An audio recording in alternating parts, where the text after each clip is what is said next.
আমরা যারা নেতাজি সুভাষচন্দ্র বসু সম্পর্কে কম বেশি জানি, তাদের কাছে নেতাজি সম্পর্কিত একটি ঘটনা খুবই পরিচিত।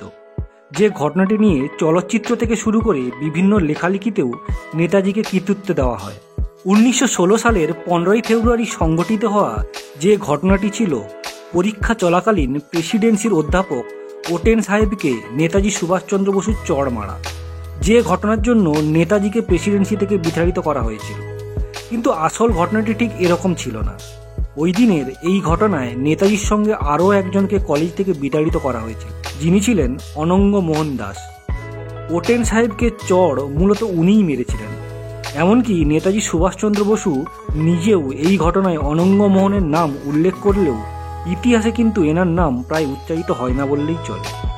শুধু তাই নয়, প্রেসিডেন্সির ঘটনা নিয়ে অনেক পরে ওটেন সাহেব নাকি বলেছিলেন তিনি ওই সময় সুভাষকে দেখেননি, শুধুমাত্র বংশীলাল নামে এক বেয়ারার বয়ানের ভিত্তিতে সুভাষচন্দ্র ও অনঙ্গ মোহনকে কলেজ থেকে বহিষ্কার করা হয়।